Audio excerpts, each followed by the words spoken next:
sejam bem-vindos a mais um Cada Caso um Case. Tô curtindo cada vez mais, feliz pelas pessoas que eu tô recebendo. Tem sido um presente para mim e eu espero que vocês estejam curtindo também. Hoje eu tô com uma pessoa especial na minha vida. Vou falar um pouquinho sobre ela. Ela é filha da Dona Teresa, mãe da Dilmara e da Luana, lindas. Ela é uma das baianas mais arretadas que eu conheço. E arretada no sentido da inquietação que ela tem na vida. É uma mulher que acredita no potencial dela. E eu acho que isso faz super diferença. Passou aí, tem uma vida cheia de desafios. E é referência onde chegou hoje para muitas mulheres. Como ela diz, né, ela não é uma só, ela representa uma comunidade. A gente se conhece há 20 anos e é uma história incrível. A gente vai falar sobre isso. Naquela época, né, a gente fazia ideia do que ia acontecer na nossa vida. A gente só se ajudava, só se acolhia. Fato. Rio de Janeiro, a gente super próxima, foi uma história super legal e 20 anos depois a gente se encontra, uma história incrível para contar aqui.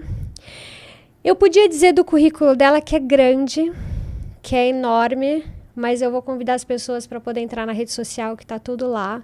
Hoje eu vim aqui para contar a história da Janda, minha amiga.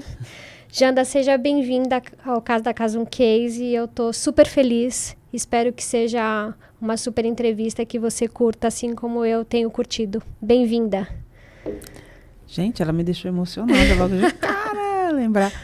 É um dos raros casos de amizade de trabalho que segue a vida, né? Acho que tem isso de legal. Super feliz pelo convite. Finalmente conseguimos conciliar as agendas. É isso. Mas eu acho que também faz parte dessa construção que a gente fazia meio que sem nome. A gente simplesmente fazia, né? Você falou, lembrou bem. Ia se acolher uma a outra, a gente não tinha nome para isso, a gente só se acolhia e seguia, né? Até porque a nossa, vamos dizer, a nossa escola de formação, ela sempre foi muito dura, né? Muito focada, muito resultado. Né? Modelo trator, assim, modelo, o que eu chamo de ceifadeira, né? Literalmente era um modelo de negócio, um modelo de fazer, uma forma de fazer negócios muito ceifadeira, né? Você sai passando ali ceifando e, entendeu? Vai. E vai, né? Então, acho que tem uma história aí super importante para a gente compartilhar aqui dos desafios, né? Que era. E é verdade, a gente não consegue se encontrar pela agenda, isso é um bom sinal, porque a gente está trabalhando, está desenvolvendo, mas a gente está sempre próxima, sempre torcendo uma pela outra, né? E essa energia tem há 20 anos, acho que é isso. A energia que tem que ficar, né? É isso. Essa é a energia que tem que ficar. E uma coisa, né, Bru, acho que tem uma coisa, eu tenho falado muito sobre isso ultimamente, que é a sororidade de verdade na presença e na ausência. O que é isso na presença e na ausência? É quando você, por mais que tenha momentos difíceis ou divergentes, a gente está sempre junto, se acolhendo e entendendo o outro e sem rixa.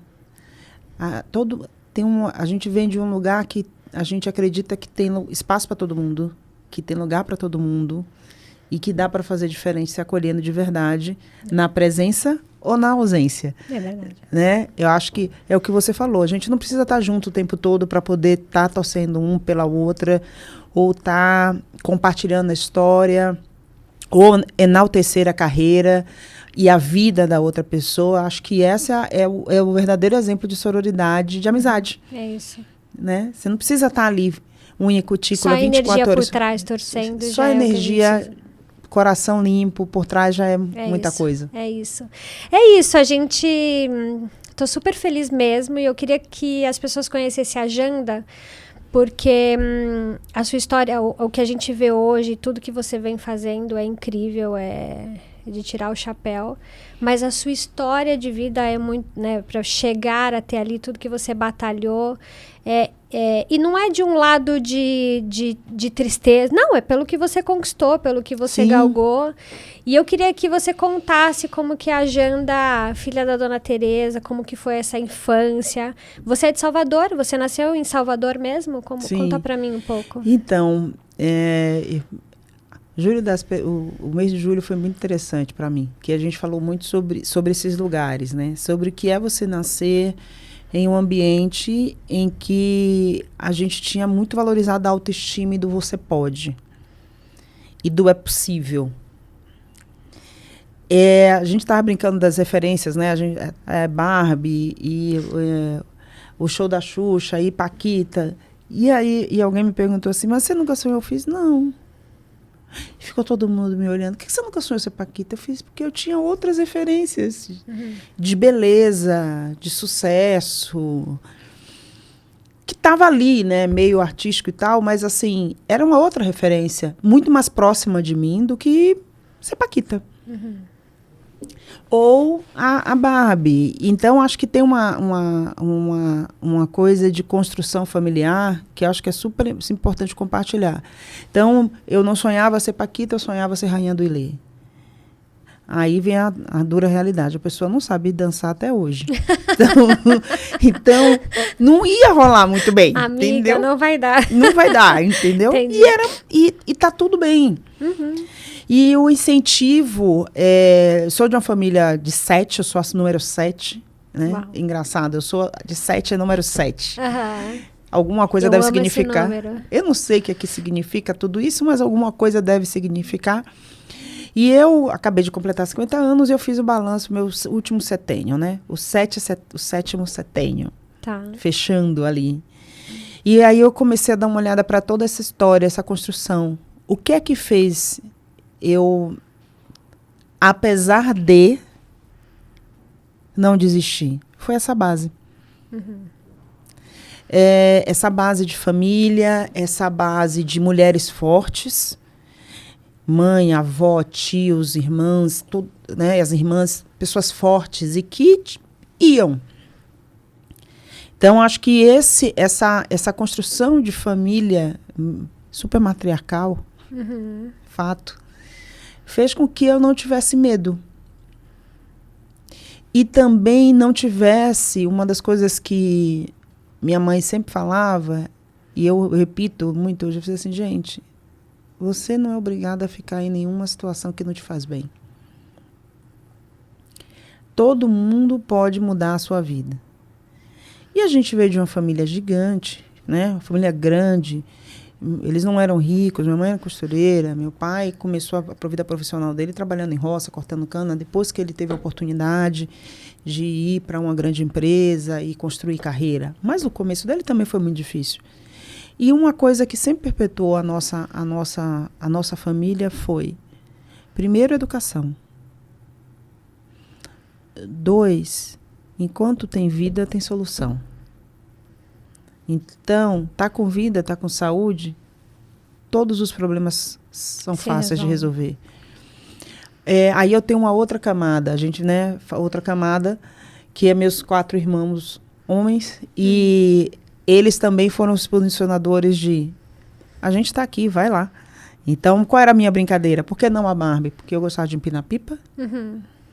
Também nunca fui boa com gude, mas eu gostava. E, obviamente, eles iriam resolver o problema para mim, né? Porque era um monte de menino e eu, que não ganhava o jogo e queria ganhar. E perdia todas as bolinhas de vidro. Que legal. Né? Era que perdia a pipa e eles iam lá resgatar a pipa. Então, desse suporte e de estar nesse ambiente de... Não tem brincadeira de menino ou de menina. Você pode fazer o que você quiser fazer. Que legal. Isso faz com que essa Janda que todo mundo vê aqui, é esse ambiente que faz com que eu tenha essa característica, né, que muita gente não entende. E, gente, privilégio. Acho que dos maiores privilégios que eu tive na vida, além de ser baiana e preta, é ter nascido numa família assim. Vai que a gente está aqui. Porque você está trazendo isso? Porque a gente escuta muito falar, e eu escuto De que às vezes fica de que não é para você, isso você não pode, isso você tá dizendo, para você... Para mim não aconteceu no ambiente familiar, né? Acho que, assim, o não pode vem de fora. Não vem de dentro de casa, né? Então, eu acho que tem muito... O que eu tô querendo trazer aqui é o seguinte. Eu tive meus privilégios, que foi essa base familiar muito forte e de pessoas super corajosas, que não tinham medo e que eram ativistas e que desde sempre me ensinaram e me explicaram como é que se combate o racismo, de não baixar a cabeça por ser mulher. Tinha essa conversa, existia... Existia essa conversa. Essa conversa existia, a gente tinha forma de lidar com isso. Era ensinado, duro isso, você ensinar um filho a lidar com preconceito. Mas a gente era ensinado como rebater o preconceito. E como se impor. Então, eu estou falando de uma história, eu tenho 50 anos, gente, há muitos anos atrás. Não se falava em letramento racial nas escolas. Não se discutia, mesmo em escolas públicas. E acho que todo mundo tem isso em todos os estados do Brasil. As melhores escolas públicas não eram para as pessoas negras. Porque há 50 anos, 40 anos atrás, as escolas públicas também eram elite. As melhores escolas públicas, né? De qualquer lugar. A gente tem a referência no Rio de Janeiro, se não me engano, é o Dom Pedro II. Sempre tem uma escola pública. Entendi. Que é referência. Entendi. Em algum lugar. E aquele espaço é de quem? Porque a escola pública era muito respeitada, muito boa, Sim. né? É diferente. Sim. Então, estudar em escola particular não era uma coisa tão bem vista. Né? Então, quem estava nas escolas públicas... Aquele que não estava preparado, não conseguia ir, colocava na particular porque era o contrário. Era né? o contrário, é muito diferente do que é hoje. Então, até esse posicionamento dentro da escola, com os professores... Eu tinha uma guerreira de 1,5 m que, tipo, blindava. Então, eu tinha que ser o Rainha do Milho, a Princesa do Milho, todo ano. Porque, na época, tinha um carnezinho, uma rifinha, que só ganhava quem vendesse toda aquela rifinha, era um inferno na vida. Tem até hoje, viu? Esse inferno dessa... seu filho vai ser o escolhido, o noivinho, aí você tem que vender lá. Eu falei, ai, meu Deus do céu. Então, era a vaquinha da família inteira, entendeu? Tipo, os meus irmãos mais velhos que trabalhavam, todo mundo cotizava, vamos comprar toda essa rifinha, ela vai passar. Vamos garantir a Rainha do Milho. Vamos garantir uma posição lá. Então, acho que tem muito desse lugar, desse fortalecimento de você se aceitar. Então, recentemente uma menina fez assim, nossa, mas você alisa o cabelo. Eu fiz assim, meu amor, já tive tantos cabelos que você não sabe. Aliás, eu mudo todo dia. Exato. Fiquei ansiosa, falei, como a Janda vai vir hoje? Porque toda vez que a gente se encontra, tá de uma forma. O cabelo, eu tô de dread, eu tô com trança, eu tô... Tipo, essa liberdade, eu fui ensinada a ter essa liberdade. Então, que não é o cabelo que me define, gente. Na boa, eu cresci numa família pai, mãe preto, primo preto, todo mundo preto. E a gente sempre teve essa liberdade de ser quem você quisesse ser. E se vestir, seguir a religião que quisesse. Então, a gente foi educado num ambiente revolucionário, eu acho até. Olhando para trás, eu acho que era super revolucionário. Se parar para pensar, refletir um pouco, era super revolucionário. Não existia uma ditadura, né? Tipo, a gente tinha muita consciência, né? E aí eu costumo dizer, eu nasci dentro de um terreiro. Então, eu costumo dizer, a gente sempre teve muita consciência do nosso papel. Do fazer o certo, de respeitar os outros, né? De não abaixar a cabeça quando for desrespeitado. Reconhecer quando fosse um desrespeito. Pedir ajuda. Importante. Pedir ajuda, que é uma coisa que as pessoas acham que... Não, você tem família. Se alguém vier maior que você, ou muito, e vir querer falar que você não pode, que você não é, te humilhar e aquilo te doer, vem para casa que a gente vai junto. Isso faz toda a diferença na formação do ser humano. E aí, como você conhece essa pessoa que vai para o Rio de Janeiro com 2 filhas para sair de uma situação, de um relacionamento abusivo, de uma situação ruim, e vai vender salgado no trem e tá tudo bem. E fazer pesquisa na rua e tá tudo isso. bem. Com a pranchinha para poder complementar a renda e tá tudo bem. Porque não tem nada de errado em fazer isso. Não tem vergonha. Não tem vergonha. Trabalhar e pedir ajuda também não é vergonha. Né? As meninas tinham quanto tempo? Elas eram bem pequenas. Uma tinha 2, a outra tinha 4 anos. Então, elas bem pequenas. Então, assim, não é isso, entendeu? Que te define. Mas como você age diante das situações. E a resposta que eu tinha toda vez que eu tentava você é mais do que isso. Vai. Não, continua. A gente está aqui. Continua. E essa ajuda, vamos dizer, esse apoio familiar, vamos dizer, acho que te transformou, te fez... Acho que tem a sua característica, a sua personalidade, mas você é um trator, assim, você... tipo, você olha e fala, aproveitar de Andaraci, e eu acho que tem um pouco da sua personalidade, mas talvez tenha dessa força. Como que foi conviver com... Porque você teve momentos de preconceito, como que foi pra você? Você mudou a forma como que você era pequena pra hoje? Como que... A gente se adapta, né? Acho que tem, até eu costumo dizer, né? Não existe esse negócio, eu nasci assim, eu cresci assim. Isso é coisa de invenção do Jorge Amado, entendeu? Romântico. Gabriela Cabra Canela, só Jorge Amado. Eu nasci assim, eu cresci assim, né? Não, não é assim, Gabriela. Não existe isso. A gente vai se adaptando, mas a sua essência não morre. E aí, a gente volta para um lado, né? Eu sou muito forte, isso eu reconheço. E muitas vezes as pessoas têm um olhar o seguinte, aí vou para um outro estigma, né? A mulher preta muito, entendeu? Entendi. Você saber se colocar e se impor sempre nos colocou nesse lugar. Entendi. Porque parece que tem que ser agressiva para reagir, não é? Não é isso. Mas muitas vezes, e aí a matemática me ajudou muito com isso, fundamenta. E quando as pessoas não tinham fundamento, vinha... Eu é que era agressiva. Eu não preciso alterar a voz.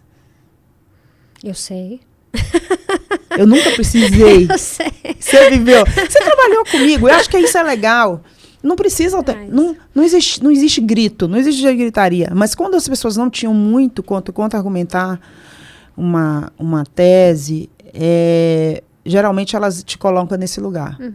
Né? E isso acontece com várias mulheres todo dia, toda hora. Toda hora. Quando as pessoas não sabiam como assim eu vou rebater. Assim, a história, a lógica, não tem outro caminho. E a gente tinha muito isso no nosso dia a dia, né? Que era defender teses que às vezes não eram tão ortodoxas. Era muito difícil para as pessoas. Então é preciso você ter opinião e saber se posicionar. E isso me trouxe até aqui. Lado bom, lado ruim. Da trajetória, né? Eu acho que tem a coisa do respeito. Eu sempre impus o respeito, o limite para as pessoas. Mesmo assim, elas passavam do limite. E para quem passava do limite, eu estava ali. Porque o passar do limite acontece toda hora. Sim. Né? Então, tem histórias de ambiente de trabalho, né? Outro dia o Josias falou, né? O quanto ele foi pressionado pela minha contratação.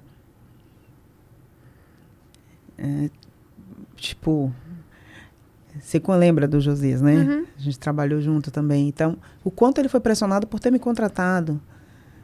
Né? Quanto todos esses meus chefes foram pressionados, por que ela está sendo promovida? Que maluco. Que maluco. E por que isso acontecia, Bruna? Por que será que isso acontecia? Só hoje... Se perguntavam, né? Se questionavam. Mas só hoje todos eles entendem que tinha uma conotação racial Total. E de gênero. Muito clara. Você lembra, eu era a única coordenadora. Sim. Negra. Sim. Então, era um questionamento. A performance estava ok. Né? A única que... E, gente, a gente está falando de um bom tempo atrás. Me conta, você foi para o Rio com as meninas. E aí você buscou o emprego que tinha, a forma que tinha para se Emprego. sustentar. Eu tava buscando emprego. Aham. Assim, não tinha assim, eu quero trabalhar na Globo, gente, não. É não, porque o Rio de não Janeiro... é. Todo mundo parece, você foi pro Rio, foi pra Globo? Não, né? Imagina, a pessoa não... É uma baiana sem talentos artísticos. Aham. Vamos considerar? Existem baianos sem talentos A artísticos. Rainha do Milho não ajudou. Rainha do Milho não ajudou, entendeu? Não sabia. Até hoje, eu não sei dançar samba rock, um monte de coisa, né? É uma vergonha. Vim Mas fazendo você as vive aulinhas. dançando, vai. A gente faz aulinha, né, amiga? Faz aulinha pra não ficar parecendo um quiabo duro nas festas, né? Então você vai fazer umas aulinhas. É isso. Mas eu não nasci com talentos artísticos. Não sei cantar. Como falou meu pai, o dia falou assim, mas esses meninos, Tereza, não aprenderam a tocar um pandeiro. Tipo, entendeu? A gente aprendeu a estudar livros, né? Nossa adversário os livros, ótimo. Mas a gente, eu não sou, né? Então, nunca tive esse skill. Acho que foi isso. Fui buscar emprego, mudar de vida, transformar minha vida. E, Bruna, vou te falar que é como a gente fica cego, né?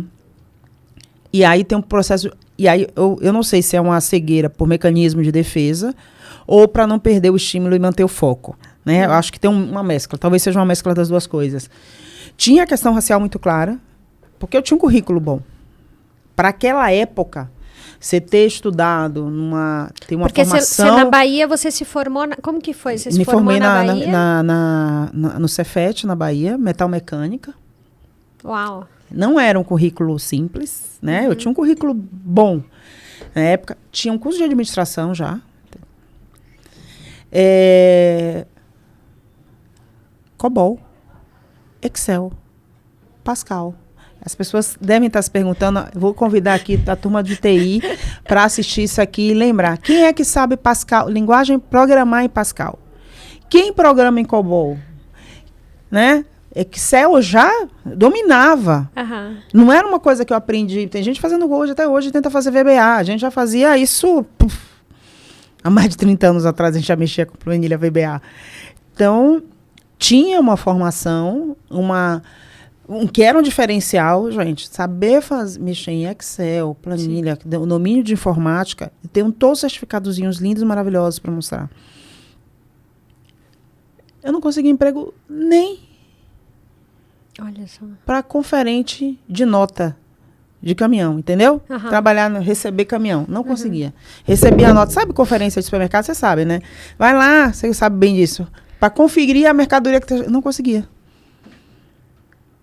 E aí você falou, vou me virar. E Vou me virar. você tinha um emprego em Salvador quando você saiu? Não, porque, né, você já duas estudando, meninas, já era super complexo. Tá. Mas lá eu tive oficina mecânica, lá eu vendia cesta de café da manhã, me virava. Trabalhei em loja, então lá trabalhei no polo petroquímico durante um tempo. Mas aí a minha vida, casamento e tal, não possibilitou, né? Porque trabalhar no polo petroquímico, por exemplo, era uma dificuldade. Tá. Com o ex-marido que eu tinha, porque era um ambiente só masculino.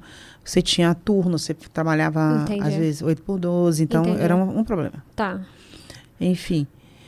E isso foi me podando. Obviamente, no momento a gente sai dessa situação e tudo bem.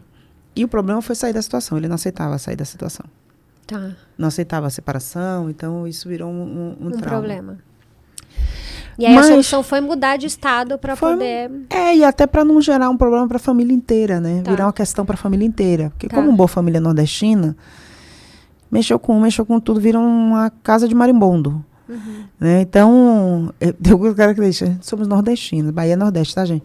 Então, tipo, virava uma casa de marimbondo, sabe? Então, para não virar uma coisa maior, vamos outros ares. Tá. E eu fui para casa de uma tia, né, no Rio, no bairro da Posse, Nova Iguaçu.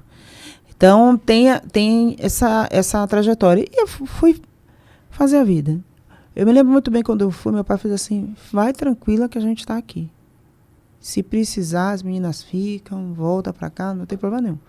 Vai fazer sua vida. Vai fazer o que você tem que fazer. Faz diferença, né? Faz toda a diferença. Vai fazer, não tenha vergonha. Você pode fazer o que você quiser. O mundo é grande, faça o que você quiser. E realmente o mundo é grande, não tenha medo. Olha então, é isso que faz isso aqui, essa pessoa que está aqui hoje, tipo, está acostumada a lidar com não. entender quais são as diferenças, né? Eu não sou aquela pessoa, aí, talvez quem estiver ouvindo, talvez me jogue pedra depois ou não, mas nem tudo é machismo e é racismo. Eu também tinha essa autoanálise. Eu busquei me melhorar. Então, essa coisa de buscar ajuda, eu busquei ajuda. Né? Eu busquei ajuda no momento que eu estava crescendo na carreira, eu pedi ajuda. Porque eu vim de uma outra realidade. Sim. Então, você muda de cidade, muda de posição. Qual é a referência? Como a gente se veste? Fui morar na Posse, também, que é um bairro pobre de Nova Iguaçu, na época, né? Então, morava no quintal. Mas o máximo que a gente ia era pro Rio das Pedras, baile funk. Então, chegou a hora que você diz assim, pô, não é essa roupa que é legal para ir para tal evento. Não é essa aqui. Pedir ajuda. Pedir ajuda. E pedir ajuda mesmo. Eu nunca tive nenhuma dificuldade em pedir ajuda. E até hoje eu faço isso. Me fala o que é que tá ruim. E eu tinha essa ousadia. Eu chegava para os meus chefes, todos eles. Me fala aqui, o que é que tá ruim? O que é que eu preciso melhorar? Ah, isso aqui. As pessoas falam que você é muito firme, muito dura. Eu fiz, tá bom. Mas eu fiz assim, vamos tentar domesticar. E aí, vamos lá. Mas o que é ser... E aí eu perguntava, o que é ser firme e ser dura? Aí um dia deles deu risada, fiz assim, você é mulher, né, cara? E você bota os meninos no bolso, então isso incomoda às vezes e tal. Porque era, né, homens, você lembra disso, né? Todos os homens, quase não tinha mulher, poucas mulheres na liderança. Então, fui aprendendo. Só no sotaque continuou mesmo, que um dia me disseram, Janda, o seu sotaque. Eu fiz, que sotaque, gente? Vou nascer de novo, então, não vai. Entendeu? É isso aqui, o sotaque é esse, não vai mudar. Mas eu sempre pedi ajuda. Que skills eu precisava desenvolver? E engraçado que todos eles me ajudaram. Quando eu chegava a pedir ajuda, eles diziam assim, vamos fazer assim. Na época, gente, coach era um negócio caríssimo. Não é o que é hoje. Me desculpem os coaches de plantão também. Não é o que é hoje. Né? Você lembra? Tive uma mulher importante, que acho que é legal falar, né? Você conhece também, mas teve uma mulher super importante também nessa minha jornada de transformação, chamada Maria Aparecida Fonseca. Cidinha! Maravilhosa. Ela é incrível. A Cidinha, um dia, me passou no moedor de carne e me devolveu de volta um belo, né, polpetone chamado Jandaraci, fofinha. Mas eu tive a Cidinha na vida também, que foi fundamental. Né? E aí, muito com essa de, Janda, desenvolvimento. Desenvolve, ajusta aqui, é isso aqui. Aqui a gente precisa usar mais a inteligência emocional, porque tem pessoas que elas não são, vamos dizer, tão analógicas, com esse perfil muito matemático, cada um muito reage analítico. De uma forma, de um tipo. E assim, tem pessoas que você vai ter que trazer pela emoção, outras você traz pelo analítico, né? Pelo hard skill. Então, começa a desenvolver essa característica mais política. Então, coisas que eu tive essas pessoas na minha vida. Então, acho que isso também é legal. Sim. Então, eu tive uma família muito boa e tive anjos que apareceram na minha vida e pessoas que acreditaram em mim. E, inclusive, teve esse momento de introdução no varejo que foi o Sendas, né? Foi. Como que foi essa... Foi vendendo salgado, gente. Foi vendendo salgado. Tudo vendendo salgado. Vendendo salgado na porta da faculdade. Mas como que... acho que as pessoas ficam curiosas para saber em que momento, porque a pessoa percebeu o seu...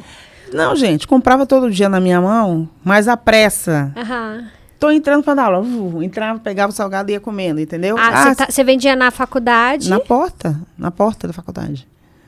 Como um monte de gente faz hoje, e aqui tem um recado para dar para todo mundo. Comecem a perguntar para as pessoas o que elas sonham. Tire 5 minutos do seu dia para perguntar à moça do café o que é que ela sonha. Para a moça que está, às vezes, ali fazendo a limpeza do seu escritório, tira 5 minutos para conversar, saber quem é ela, saber qual é o sonho dela, né? Não é que sejam trabalhos, isso é muito importante falar, todo trabalho é importante. Não é que sejam trabalhos menores. Eu estava me sustentando minha filha. Oi, pagava plano médico, vendendo salgado. Entendeu? Então, tipo, eu não tenho nenhum problema com isso. Jana, se você tivesse vender salgado, eu venderia? Opa!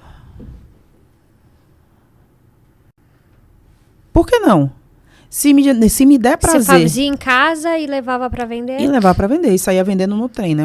Porque até chegar lá no centro... Entendi. Até no Meier. Ah, entendi. Ah, vendia no Meyer. Da posse pro Meia, meu amor, o vagão já ia a primeira leva, entendeu? Entendi. Porque você ainda tinha isso, tem um vagão específico, tá? Ah, é? Opa! Você tem o vagão da turma naquele horário, Ah, entendi. né? Porque quem pega trem aqui em São Paulo, em qualquer lugar, sabe como é que funciona. Tem a turma do vagão, que é a turma que pega o trem no mesmo horário da madrugada e tenta se encaixar ali. Tá. Entendeu? Então tem a turma do vagão, turma que se conhece, que se encontra sempre. Né? Que às vezes sai da estação de trem e vai tomar cerveja. Entendi. Então é a turma do vagão. Então, assim. Tem uma vida acontecendo, né? Tem uma vida ali, as pessoas se relacionam. Né? É um ecossistema imenso. Hoje é super criminalizado, mas é o sustento de muitas famílias. E é isso que a gente tem que pensar. As pessoas não estão ali, e eu vejo às vezes e eu quando estava no setor público eu falava, né? Que tal a gente profissionalizar essas pessoas? Era uma das coisas, bandeiras que eu levantava, porque eu fui essa pessoa. Porque vinha muito com o olhar da criminalização. Entendi. Né? Então eu falava, gente, a pessoa está roubando, literalmente, porque tem. Sim, né? sim. E como em qualquer lugar, tem no trem, tem nas corporações, tem no, né? Nos governos, pessoas desonestas. A gente não está falando sobre isso. A gente está falando sobre a maioria. Perfeito. Né? E a gente constrói cenários com base na minoria. A maioria é honesta. É verdade. A gente tem nas corporações. Ou alguém vai me dizer que não. Né? Então, desonestidade você tem em todo lugar. Mas essa coisa de dar oportunidade. E aí foi vendendo salgados, voltando, foi vendendo salgado. Que um dia ele parou e fez assim, por que você está vendendo salgado aqui? Por que você... Vi seu sotaque e tal. Aí eu falei, não, estou procurando emprego. Enquanto eu não acho, tenho 2 filhas, estou procurando emprego. Quando eu não acho, estou vendendo salgado. Ah, é? Mas eu saio de manhã para distribuir currículo e tal. Aí você tem um currículo aí? Fiz na hora, né? A pessoa preparada para a vida. É um salgado e um currículo. Vende um negocinho, sai uma coxinha e um currículo, entendeu? Aí ele falou assim, olha, eu vou te dar o meu cartão, amanhã você procura essa moça, não estou garantindo nada não, mas se tiver alguma coisa, eu já feliz, vou ser caixa de supermercado, né? Já realizada, pensando comigo, já vou ser caixa de supermercado, já vou garantir a cesta básica. Ele falou era do 100, ele falou que era... Não, eu vi que era as sendas na hora. no Ele não falou que era o cargo dele, não falou nada. Tá, olha só. Isso foi super importante na minha vida, acho que foi o passo, né? Sim. Começou ali a trajetória. E deu o cartão e tal, eu fui. Era uma vaga de estágio. Porque essa pessoa aqui não tinha um puto. Se matriculou na... Vou matricular, vai fazer outro curso, não estou fazendo nada. Pelo menos, já que estão exigindo tanta coisa, vamos ver se eu mudando de curso, fazendo outro curso, outra área, arrumo um trabalho. Né? Muito nessa perspectiva. O vestibular, na época, é gratuito. Mensalidade e tal. E eu fazendo conta, né? Quanto salgado vou ter que vender para pagar esse negócio, sabe assim? Fazendo 1000 contas, né? Fazer a conta do dia, juro. Eu fazia a conta de quanto eu tinha que vender por dia para poder eu conseguir pagar as contas. Eu fiz, quer saber, eu vou. Quando eu fui fazer a matrícula, eu fiz, não tem bolsa não? Ela fez, tem. Mas você tem que tirar nota X, as suas notas não podem cair. Porque, gente, na época não tinha cotas, não tinha ProUni, normalmente tinha FIES, que era um rolo para poder... uma confusão para conseguir, também não era coisa fácil de conseguir. Tão impossível que era melhor não. Que era melhor não. Então, eu, obviamente, com o outro dom que Deus me deu, que é esse, eu já tenho, eu vou lá, vou testar.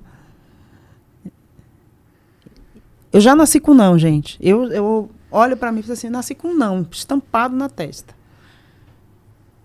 O sim que chegar já é lucro. É lucro.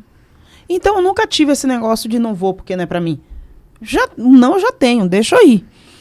E aí fiz assim, como é que funciona essa coisa de bolsa? Porque eu vi uma coisa assim, alunos bolsistas comparecendo não sei o quê. Não era nada amplamente divulgado. Aí eu, vou testar, né? Vou lá. Por que não, né? Por que não? E aí, aquele esquema de ter que manter a nota alta, senão você perdia a bolsa, enfim. E fui. E aí, eu entrei como estagiária. Gente, era um salário que, assim, mudou a vida, tá? E salário de estagiário, ó. Pra mim também, quando eu entrei como estagiária, mudou minha vida. Tem como estagiário. Puta, fiquei rica. Na hora. E que área que era do varejo? Marketing. Marketing, já era marketing. Já entrei direto no marketing. E eu tava crente abafando que ia ser caixa de supermercado. E nunca fui caixa de supermercado.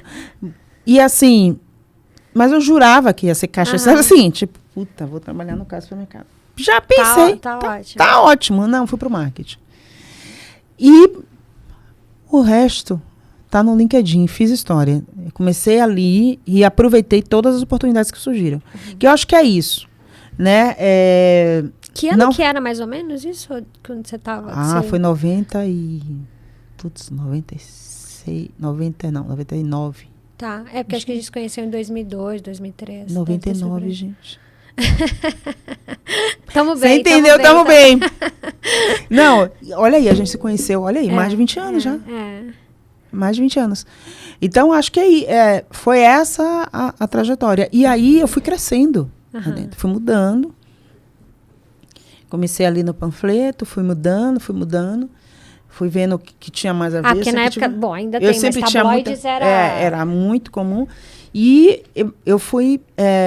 o meu a minha hard skill principal é essa capacidade de análise e número.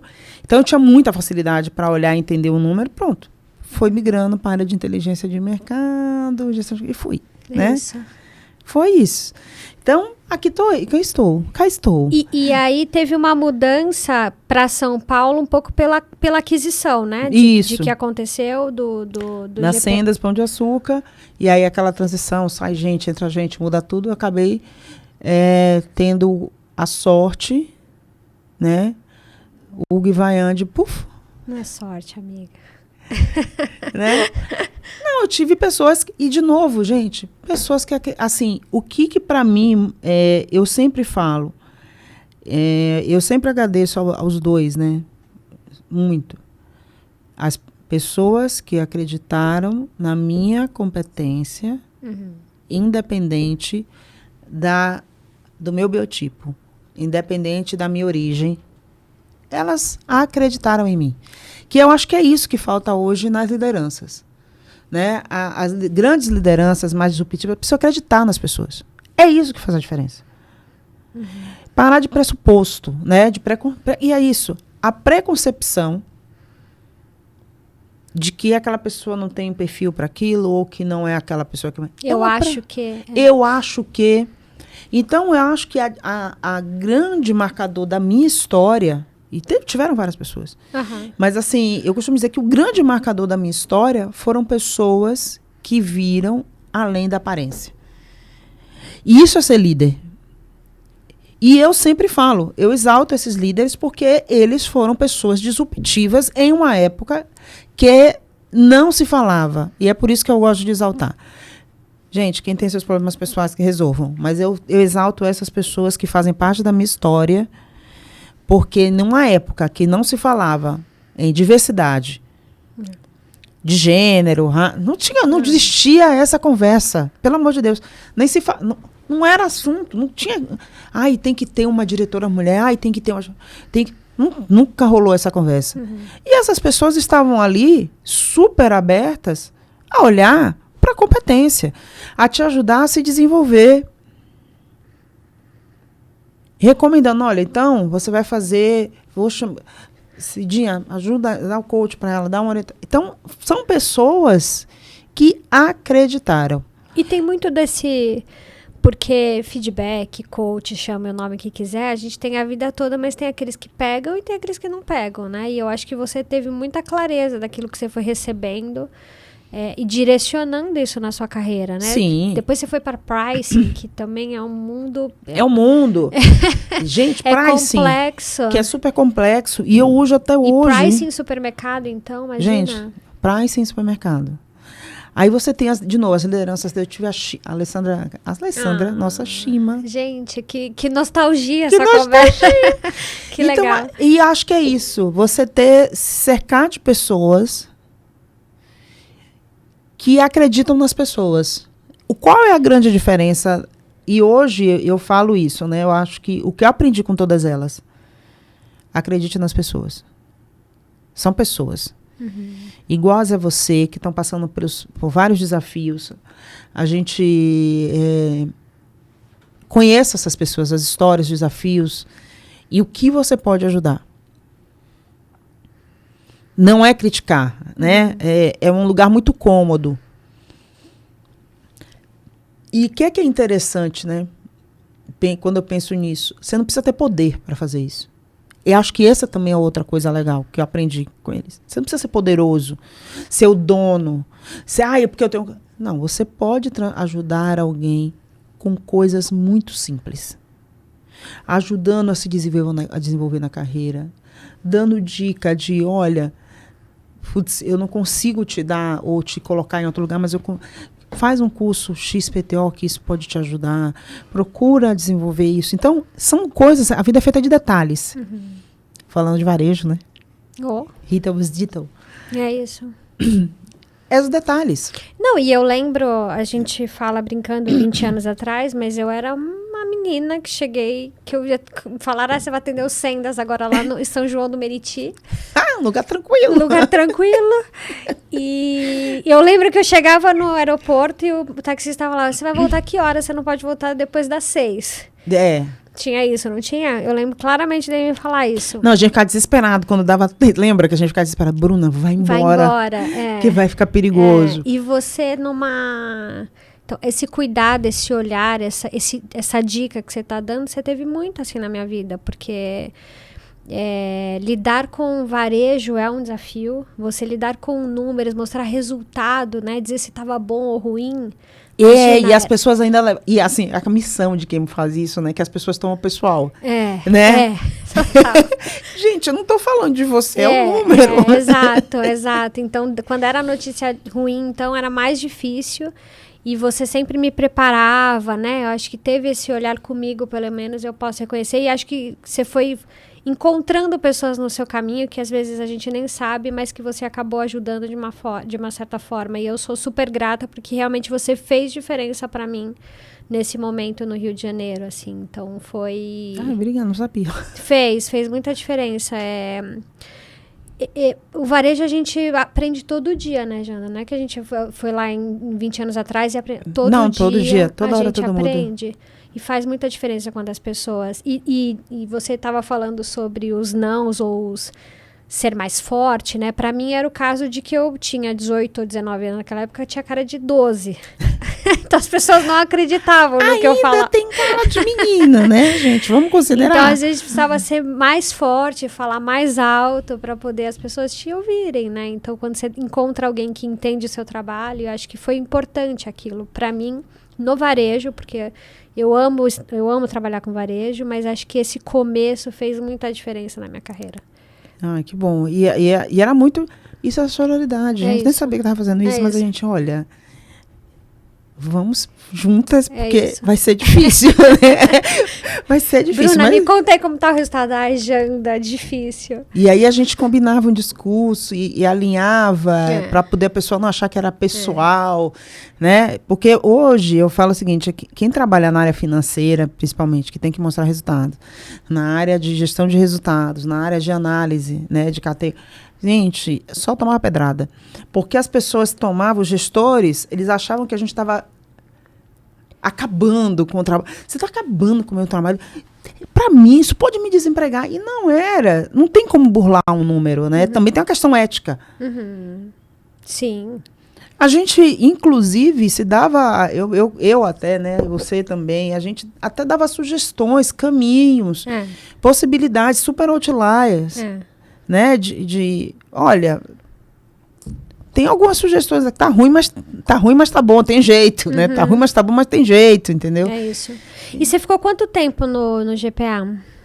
Ou entre Sendas e GPA, né, talvez? Putz, foram alguns anos, viu, Bruno? Muitos anos. Acho que foram quase 10, 12 anos, não sei. E esse olhar para finanças já foi dentro do GPA? Do GPA? Já dentro do GPA. Eu fui começar a brincar. A área de price foi determinante para isso. Porque, na verdade, o price é um pedacinho da área financeira e super importante. E aí, na hora de estudar novas metodologias, econometria, então aquilo me despertou muito para finanças. E aí eu fui começando a traçar caminhos onde a área de resultados financeiros e controladoria fosse se mostrando mais claro para as pessoas qual era o skill. Porque você acaba, né, o varejo tem muito isso. A gente vai de uma casa para outra praticamente nas mesmas cadeiras sempre. Sim. E aí eu fui reconstruindo essa trajetória. E isso também veio muito no insight nesses processos de você avaliar e ver o caminho de carreira. O que é que vai estar, como você quer estar daqui a 10, 5 anos? No dia que eu aprendi isso... Você pensava nisso? Já era uma coisa Já pensava. Eu me lembro do dia que eu cheguei, acho que foi com uma arte no PowerPoint. Esse dia foi muito engraçado. Eu ainda era analista 1 e eu queria fazer assim, tinha uma vaga, eu fiz assim, olha, o que é que eu preciso para sair daqui para cá? Fiz uma escadinha, sabe? Peguei aquela figurinha do PowerPoint, fiz um monte de escadinha. Olha, isso aqui eu tenho, isso aqui eu tenho, isso aqui eu tenho. O que é que falta para poder chegar aqui? Eu acho que foi pro Vaiante que eu mostrei isso. E aí ele olhou, deu risada, ele fez, bom, ousadia você já tem. Né? Tipo...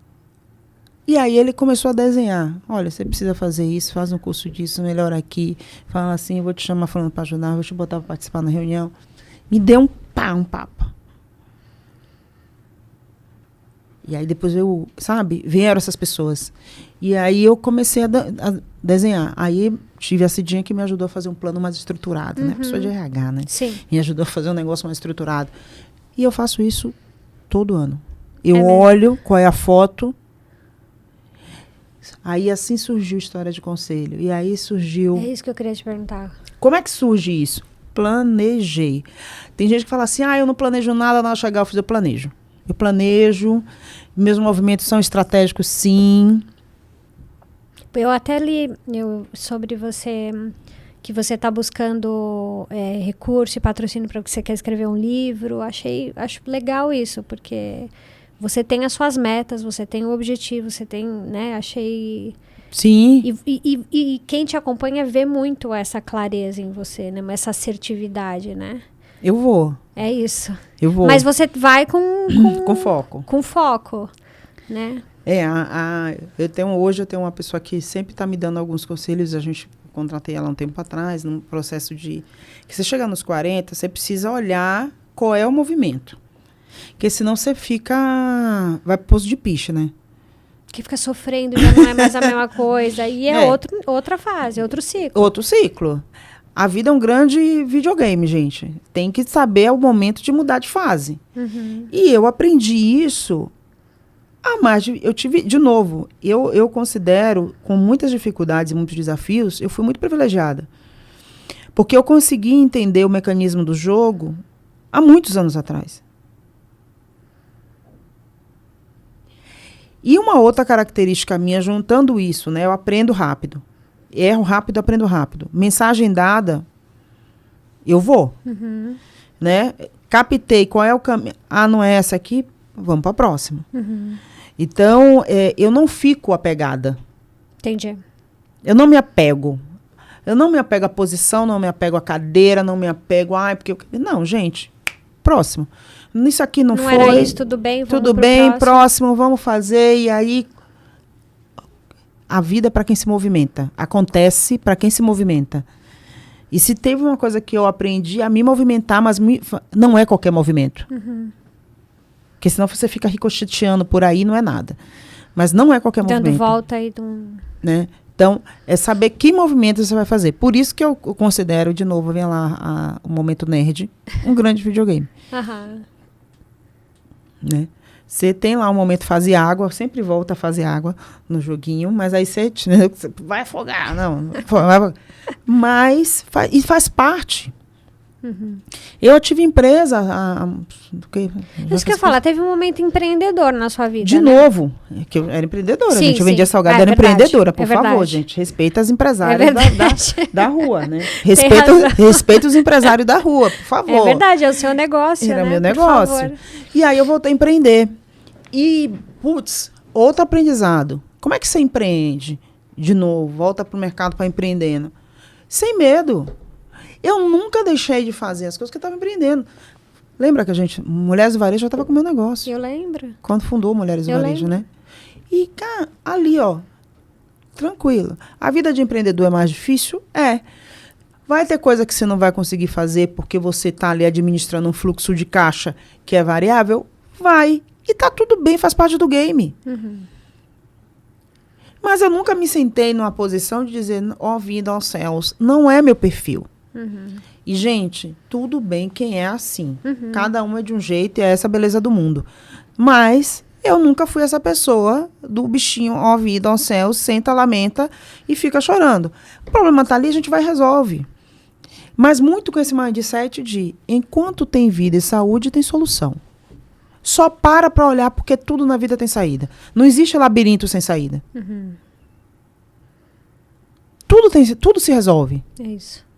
Eu vi um podcast uma vez que falava que a gente nasce e todo mundo vai morrer e você pode ter 100, 120, 80 caminhos. Você vai escolher, mas no final, então, você vai fazer a sua vida, a sua trajetória, o que é melhor para você, da forma como... Só tem uma certeza. Só tem uma dia ela vai descarregar aqui, vai desligar a lampadinha. E vai ser igual para todo mundo. O caminho é você que vai escolher. A forma, o caminho... Como você que vai ser mais leve, mais suave, a gente vai escolher todo dia. Acordou de manhã, e aí um outro exercício que eu faço, né? O que é que você vai fazer hoje de diferente? Eu planejo meu dia. Bom ou ruim, e deixo espaço, que esse também é um skill super importante. Eu deixo espaço para dar ruim na minha agenda. Porque vai dar. Porque vai dar. Eu tenho a janela do deu ruim. E é essa janela de espaço do deu ruim que eu costumo dizer o seguinte, é ali que vem a sacada da inovação. Entende? Interessante. É ali, aqueles 5 minutos, aquela 2, 3, deu ruim. Opa, não se desespera. Eu aprendi a nadar com um professor meio doido, que era meu pai. Então, o que ele fazia? Gente, mergulha no mar, né, gente? Salvador, como é que você aprende a nadar? No mar. Tomando caldo, jacaré, entendeu? Tomando caldo, assim. Aí ele só resgatava para onde não levar, porque senão minha mãe ia matar ele, né? Então ele puxava, ele bate o braço, bate a perna. Respira. Então, até no Rio, a gente ia pra cachoeira, ele botava, onde via que não tava correnteza, bom, vamos. Pode ir que eu tô aqui. Aí ia. Quando a gente pensava, tava nadando sozinho, né? Ele achando que ele tava segurando pela camisa, ele não tava. Já tinha. Então, o que acontece nessas horas? E aí ele ensinou uma coisa, não se desespera, senão você se afoga. É isso. É o desespero, a falta de controle, de olhar, que você se afoga. Por isso que geralmente quem mais morre quem sabe nadar do que quem não sabe. Não sei se você sabe disso. Não. Primeiro porque fica destemido demais e não respeita a natureza. É outra coisa que eu respeito. Eu sou uma destemida, mas com responsabilidade. E o outro, o desespero não traz solução. Entendi. Na fase deu ruim, para e olha para a situação. Pega fôlego, olha para que lado tá indo e volta a nadar ou boia. Porque tem um momento que a gente também tem que saber ficar no estado flow, boiar. A coisa do boiar no mar é aquele momento que você descansa para poder voltar a nadar de novo. Né? Você relaxa o músculo. Entende o ambiente. Entende, olha para que lado tá indo, olha para o céu, se for de noite, aprende a olhar para as estrelas. Ser matuta tem essas vantagens, viu? é aprender pelo menos onde é o Cruzeiro do Sul, porque a pessoa se sabe o que é Cruzeiro, sabe pelo menos o que é Cruzeiro do Sul, Estrela d'Alva, ela sabe pelo menos para onde está indo. Entendi. Né? Ela sabe para onde está indo. E respirar. As pessoas fazem pouco isso. Então, essa característica e as coisas que eu gosto de fazer, de correr, de nadar, de praticar esporte, elas sempre me deram essa perspectiva. Aquilo ali é o momento de você olhar e descobrir novas rotas. Uhum. E, Janda, olhando para sua trajetória, eu acho que esse lado financeiro seu é muito forte, esse conhecimento seu é muito forte. E tem outros lados, como a questão não sei se da diversidade, mas do que você representa. Eu acho que é isso que você acaba sendo chamada pelas pautas, não tanto porque talvez você foi por esse caminho de defender isso, mas é porque você se tornou uma mulher de destaque nesse mundo, e agora falando sobre a pauta da diversidade, você é reconhecido e chamado e fundou aí, como chama a conselheira? Conselheira 101. 101, que são mulheres... One on one, né, que a gente fala que é mulheres que desenvolvem mulheres para ser conselheiras, né? Mas como que você se vê hoje? Foi interessante, porque quando eu fui divulgar quem era a Janda, eu falei, não vou colocar nada, porque ela é tanta coisa, ela é tão maior do que se definir como finanças, como... Eu entendi lá atrás a importância de você ser uma referência sem ter uma marca por trás. Sem ter um CNPJ por trás. Porque os CNPJs passam. Por isso que às vezes as pessoas falam, mas é Janda da onde? Não, é Janda Araci. Janda Araci. Foi exatamente o que eu falei. Ela é a Janda Araci Araújo. Para mim, Janda, mas ela é a Janda Araci. Porque eu consegui fazer, e aí, não é que eu consegui, eu fiz um trabalho, né, que não foi sorte também, mas foi muito trabalho, e é muito trabalho, né, estava aqui quebrando cabeça para escrever um artigo, né, um artigo que eu vou fazer algumas provocações, mas é isso, essa sou eu. Você construir uma trajetória que as pessoas consigam visualizar o quanto você aporta em qualquer organização. Que não é a agenda da diversidade. Eu sou a diversidade. Me entendam, por favor. Né? Se eu for olhar, eu cubro uns 3 pilares de diversidade. Né? Nordeste, porque a gente ainda se dá o luxo num país de dimensão continental de ser xenófobo. Sou uma mulher, sou preta. Eu não sou a preta de pele clara, eu sou preta retinta. Com nome indígena. Sabe? Uhum. Agora entrando para a questão do etarismo com 50. Então, você olha para... Eu fiz uma história com temas que eu gosto. Estudando muito sobre isso. Fui fazer um curso na Espanha sobre sustentabilidade. Ah, eu vi que você foi para a Espanha. Fui fazer um curso porque finanças é uma coisa... A finanças com sustentabilidade é um tema super forte, combina. E finanças sustentáveis é um tema que eu estou me aprofundando cada vez mais. Então, sempre o viés financeiro. Então, eu falo de SD, governança, pela trajetória de conselho. Então, eu fui construindo a minha carreira de uma forma em que eu tenho algumas expertises, que me ajudam a estar em qualquer lugar. Perfeito. E aí eu saio de ser a pessoa da empresa tal, ou o CNPJ. Da especialização tal. Então, e para estar numa cadeira de conselho, que foi isso também meu aprendizado, você não senta num conselho para falar só de um assunto. Engana-se que a minha conversa é sobre diversidade. Uhum. Eu passo por essa agenda, mas não é a minha principal. Tem outros skills. Tanto é que, além de administração, eu assumi conselho fiscal. Sim.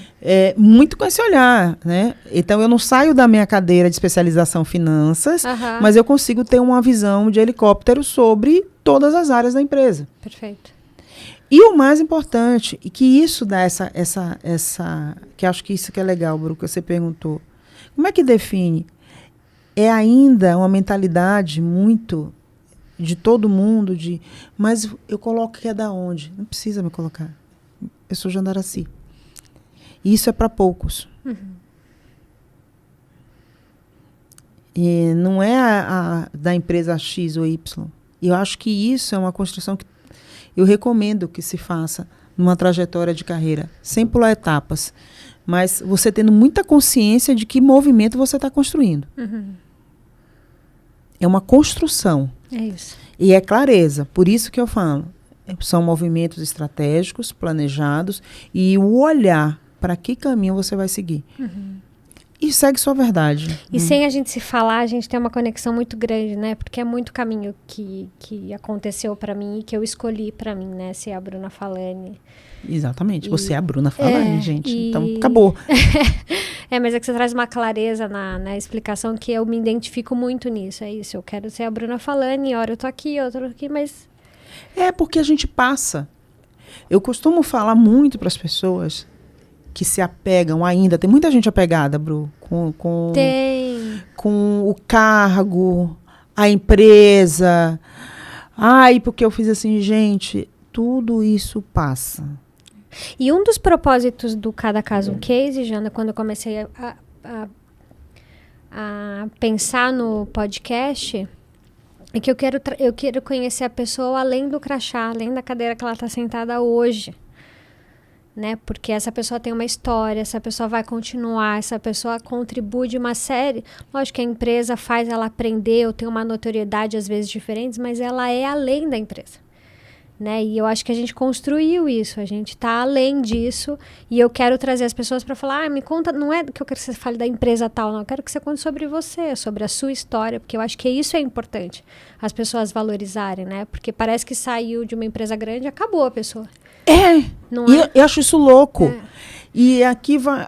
Olha, isso aqui que está gravado, acho que é gostoso falar isso. Colegas e coleguinhas. Meninos e meninas.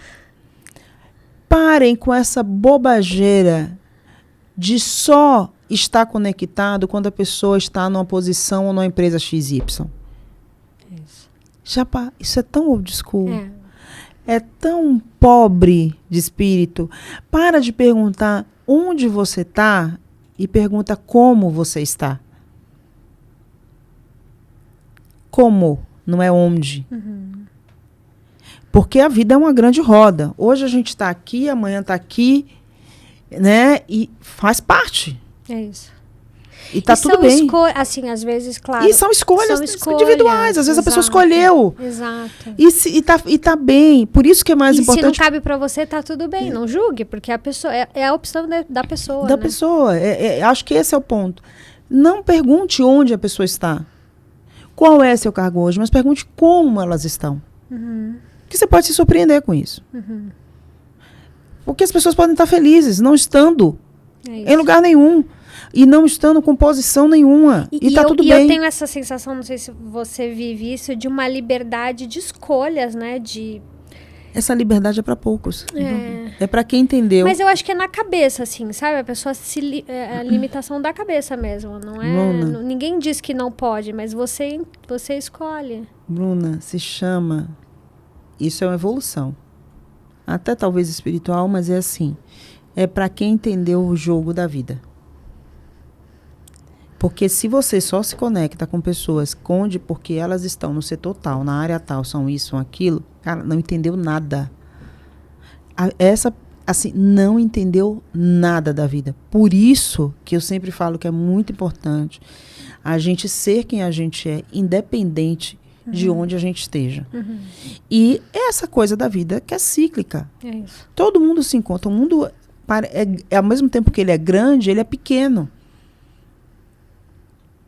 E a gente precisa estar conectado às pessoas pelo que elas são, não por onde elas estão. Perfeito.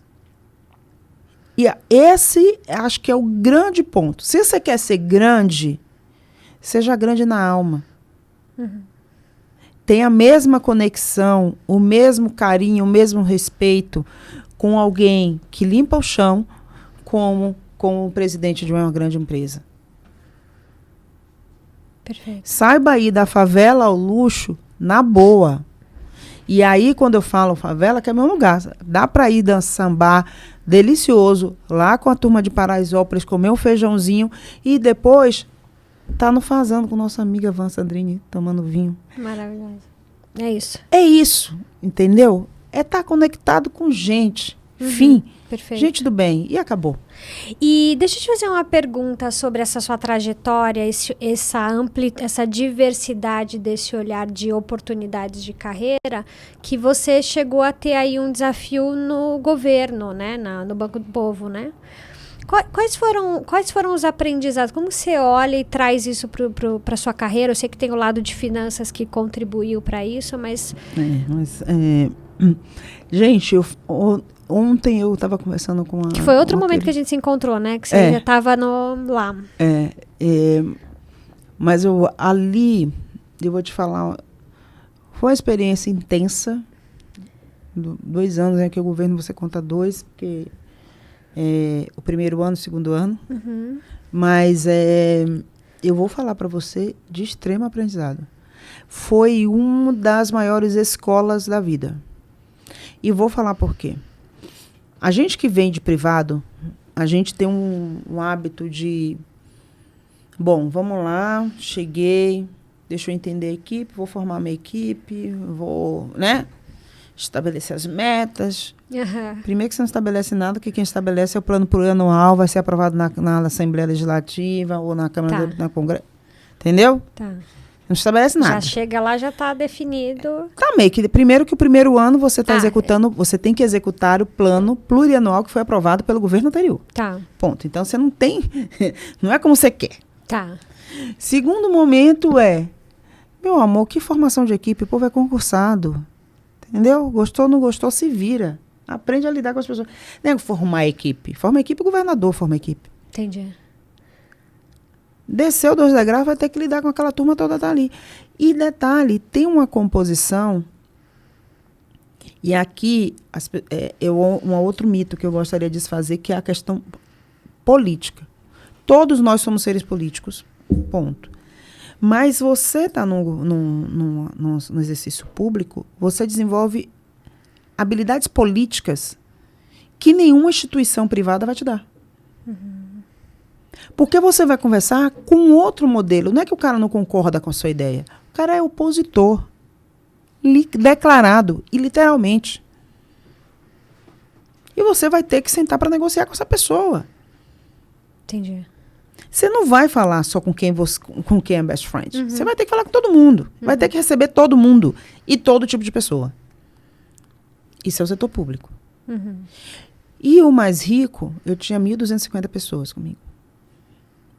Uau, não sabia disso. 90% concursado, alguns cargos comissionados, que eu não mudei ninguém, não trouxe ninguém de fora. Foi com aquela turma que eu entreguei os resultados que eu tinha que entregar. Mas como? Respeitando as pessoas. Esse trator, aqui, eu sou colheitadeira, eu não sou cefadeira. Eu fui entender quem eram aquelas pessoas para colher o máximo delas. E aí, o meu máximo respeito ao funcionalismo público. Porque são pessoas, em sua grande maioria, e, gente, para de fake news. 5% tem um salário, 2% tem um salário, legal, para quem ganha muito. O resto ganha pouco. É uma galera extremamente qualificada. É gente que tem mestrado, que tem doutorado. Não são qualquer pessoas que estão ali. Uhum. E durante a pandemia, que eu estava lá, né, nesse ano super complexo, essas pessoas estavam dando o máximo para servir o outro. Elas não têm bônus. Uhum. Elas não têm. Isso é importante a gente trazer, porque assim, como é que você estimula uma equipe dessa a entregar os resultados que tem que entregar? Ela não tem bônus. Não tem PLR. Não tem PLR. Não existe PLR. É aquele, quando acontece que vai ser aprovado na Assembleia, se for aprovado, senão não vai. Uhum. Fica 10, 15 anos sem um aumento. Uhum. Essa é a realidade dessas pessoas que estão ali construindo políticas públicas, executando políticas públicas para atender uma população. Perfeito. E eu acho que esse olhar me fez entender como você trabalha em qualquer lugar, com qualquer recurso, com o que você tem. Então, quando você chega nesse lugar, você olha assim, é isso aqui que eu tenho para... Tenho que levantar a casa, entendeu? Não tem tijolo de cimento, vai ser tijolo baiano. Não tem a areia, a gente vai cavar areia. Você não tem um monte de recursos que você teria no setor público ou no setor privado. Né, para poder estimular as pessoas. Orçamento de marketing, oi? A campanha, oi? Não é que é assim que as coisas funcionam, entende? Então, tem uma construção muito com e para as pessoas. Então, o setor público me trouxe muito esse olhar e acho que mais capacidade de negociação e conversa com pessoas que pensam diferente. Isso foi uma alavanca, e é uma alavanca hoje, inclusive, para estar em conselho. É aprender a fazer escuta ativa e saber a hora de contra-argumentar. Então, isso você não sai, deixa de ser quem você é. Você aprende a entender e ouvir. Perfeito. E respeitar o direito do outro, de respeitar mesmo. Né? Porque em sua essência, ninguém é mal, totalmente mal, e ninguém é totalmente bom. Sabe? Eu não tenho essa coisa do endeusar ninguém. Ninguém é totalmente ruim, ninguém é totalmente, entendeu? Bom. E você tem que lidar com essas pessoas na vida. No setor público, de uma forma hierárquica, às vezes, de uma forma relacional de poder, você tem que lidar. É isso. É porque, às vezes, articular ou negociar ou ser político parece que é algo pejorativo, negativo, né? E não tem nada a ver construir com isso. Relacionamentos. Isso e aí, então, falar, eu sou especialista em relacionamentos. Eu quero te ver circulando em um lugar hostil. E que o jogo é outro. Tem todo dia um contra lá, né? Todo dia tem um encontrão. É todo dia um novo dia. E essa é a vida de quem é um executivo público. Então, essa... Na verdade... detalhe, foi pela finanças e foi por ser empreendedora, tá? Ah, não sabia. Porque eu cuidava da área de empreendedorismo de micro e pequenas empresas no estado de São Paulo. Então, como eu conhecia o que é empreender, dificuldades, como é que abre a empresa, né? Então, isso também me levou. Então, às vezes, as pessoas ficam... Eu me lembro de uma vez, uma menina fez assim, nossa, nunca mais você vai voltar para o mercado. Eu fiz, é sério.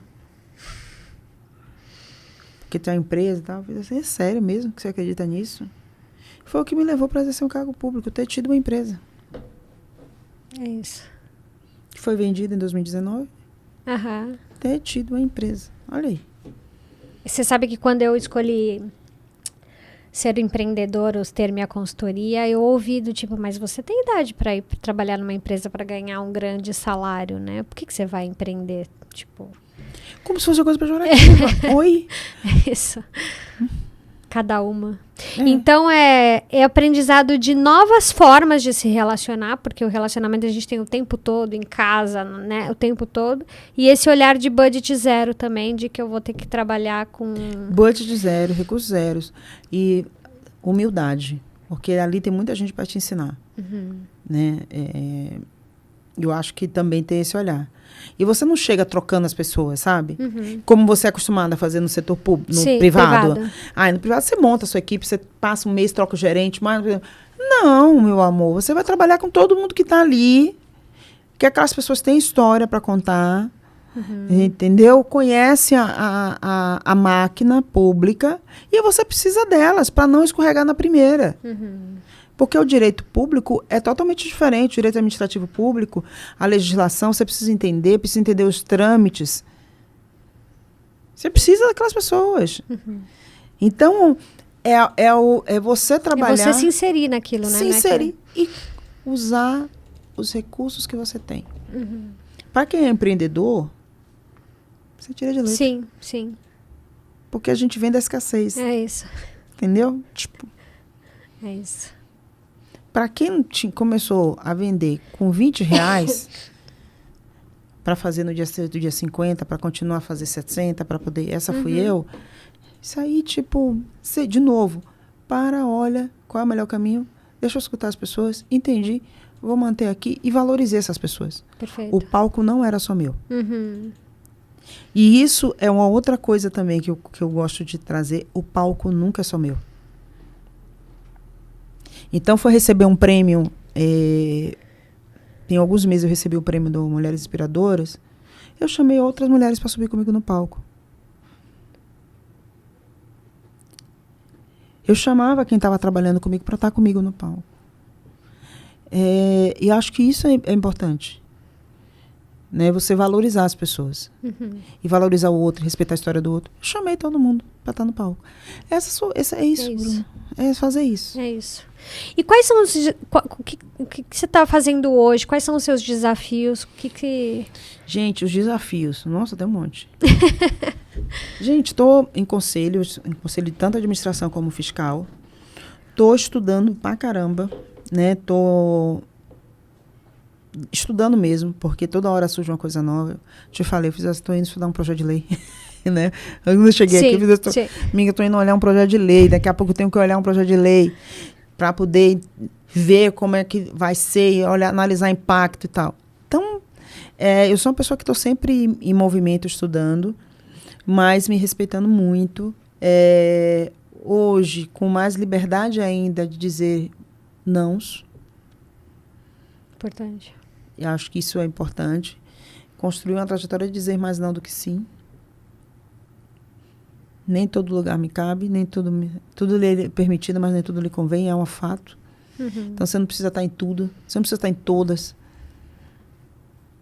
Então, por exemplo, eu tenho meus dias de puro estudo. Sentar, baixar a cabeça e estudar.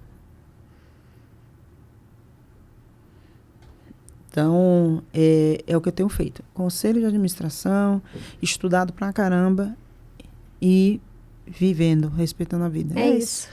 E pensando nesse olhar de trajetória do que você... Quais são as expectativas da Jandaraci? Eu nem vou falar 10 anos, 3 anos, porque o mundo está mudando tanto. É muito tempo, acho que ano que vem, viu? Vamos fazer isso. O que você vai fazer ano que vem? Eu acho que tá mais por aí, viu? Quais são os planos da Janda para daqui 2, 3 anos? Como que você está projetando? O mais rápido, porque tá tudo tão rápido, o mais rápido que eu planejei foi ano que vem fazer um curso em março, fora do Brasil. Estou organizando em março para fazer esse curso fora. E aí, de novo, no princípio de compartilhar, não vou sozinha. Estou organizando para ir para mais 30. Que legal. E a gente está trabalhando para poder levar mais pessoas. Com pouco... Eu tive muitas perdas pessoais, né, nos últimos anos. E aí, uma coisa que eu não abro mão é de estar com as pessoas que eu gosto. Arrumar tempo. E assim, arrumar tempo é organizar a agenda, tá, gente? Acho que é bem deixar claro. Arrumar tempo é organização de agenda e priorização. Priorizar estar com as pessoas que eu gosto, com os amigos. Tem que ter. Tem que ter um vão na agenda para isso. Para estar com as pessoas. Senão a vida vai passando e... Amanhã eu vou. E o amanhã você não sabe se você vai estar. Né? Se essa pessoa vai continuar ali. Se ela vai estar aqui, né? Então, sempre ter esse tempo de qualidade para estar com os nossos, assim, sabe? Acho que isso é importante. Você vai muito para Salvador? Vou. Viajo agora, no final do mês. Eu sempre vou. Então, mas não é só a família, é os amigos também. É a família, são os amigos. Poxa, tem de vez em quando você está bem. Você pode não encontrar a pessoa, mas você precisa falar com as pessoas. Né? Hoje tem as redes sociais. Gente, não encontrou? Fala. Curte. É isso. Bate palminha, bota coração, comemora a existência da outra pessoa. Então, você ser totalmente ausente não é desculpa. Vibra, bate palminha, você segue, vai lá. Nossa, nunca mais vi notificação de fulano. Vai lá. Olha, tá aqui, tá bem. Pá, curte. Dá um parabéns. Fala que arrasou. Entendeu? Eu acho que é isso. É isso. Deixa a energia fluir. E as coisas ruins que acontecem também, a gente entrega para o universo. Né? Mas a fulano, deixa, entendeu? Vai passar. Mas vai passar. Faz parte. Faz parte. Ela vai aprender. Vai aprender. Está no seu processo evolutivo. E não sou eu que estou aqui para ser palmatória do mundo, entendeu? Tá certo. E é isso. Que bom. É isso. Eu sempre gosto de fazer uma pergunta para todo mundo que passa aqui, se a Bruna pudesse dar 10 minutos do tempo com alguém, para estar, para conversar, para perguntar, para simplesmente estar. Quem que você escolheria ter 10 minutos na sua vida? Eu queria estar de novo 10 minutos com meus pais, que não estão mais aqui. É isso, é a base, né? E eu voltei, eu sempre fui muito de voltar para a base, mas assim, como é muito recente, eu acho que é isso. Porque é uma coisa que a gente chama na filosofia africana do Sankofa. Não é você viver do passado, tá? Mas é muito importante você olhar para voltar, fazer esse resgate para conseguir olhar para frente. É tanto que o símbolo é um pássaro que está virado para trás e ele está pegando o ovo. A cabeça invertida. Ele está pegando alguma coisa no passado, né? Para poder conseguir seguir. Então, acho que hoje, se eu tivesse 10 minutos, eu gostaria de estar com os meus pais. Eu tenho feito bastante reflexão sobre essa questão no podcast, porque a pessoa que a gente conhece hoje está muito relacionada à base, né, ao que foi, como construiu, daquilo que buscou. Então, a gente constrói caminhos, ou escolhas, ou expertise, mas vem muito do que se construiu lá atrás. E tem sido assim com todo mundo que tem passado aqui. Então, essa Jandaraci forte que eu vejo, forte no sentido de saber que pode, que é destemida, que vai lá e se não der certo está tudo bem. Faz muito sentido sobre o que você contou da sua história, de como seus pais te criaram, né? É bem legal isso. Cada cicatriz, amiga. É isso. Tem cada cicatriz aqui. Gente, para encerrar, eu já fiquei pendurada num gradil, porque eu fui tentar pegar uma pipa e não consegui. Então, essa criança... Ninguém me segura. Que ninguém segura hoje, entendeu? Foi essa criança que ficou pendurada num grade. Tem uma cicatriz horrorosa no braço. Porque eu fiquei pendurada lá e tiveram que serrar para poder me tirar do lugar. Uma coisa, assim, tranquila. Todo mundo diz, menina é tranquila. Menina tranquila. Então, pensa que uma criança dessa, que se joga, né? Isso. Não mede. É a grade? Vou lá pular a grade. Né? Nem vê. Foi, entendeu? Isso. É essa pessoa. Janda, a gente bateu um super papo, passou super rápido. Alguma coisa que eu não te pergunto. A gente ficaria aqui horas, porque tem tanta coisa que você faz, tem tanta coisa que você contribui para o mundo, mas que também traz de aprendizado para você, para suas filhas. Tenho certeza que os pais te olham e falam, essa é a garota que eu eduquei, né? Não sei se você quer falar alguma coisa, se eu esqueci de te perguntar alguma coisa. Nada, esqueceu nada. Eu que esqueci, Bruna, como é que você tá? Ótima. Eu tô ótima, amiga. Grávida, 3º filho, super feliz no trabalho. É isso. Esse projeto eu tô super realizada, porque... antes de formar em marketing, meu caminho era ser comunicadora, ser jornalista.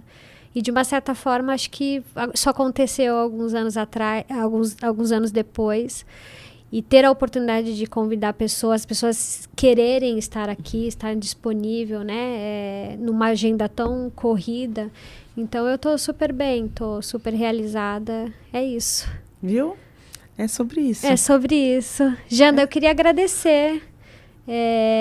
Foi um papo super bom. Pena que a gente teve pouco tempo, que eu acho que passou super rápido.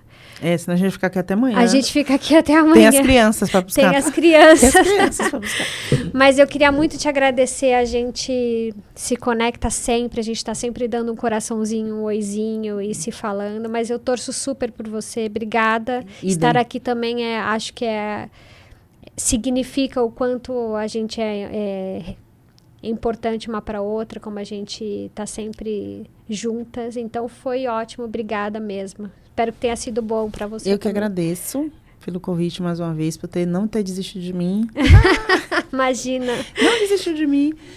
E é isso, Bru. Obrigada mais uma vez. Eu que agradeço. Eu vou finalizar por aqui. A conversa foi incrível. Espero que vocês gostem. Comentem, compartilhem. Jandaracy é um avião. Eu sou super fã dela. E é isso. Vai acompanhando que a gente vai receber mais pessoas por aqui. Obrigada pela audiência. Até a próxima.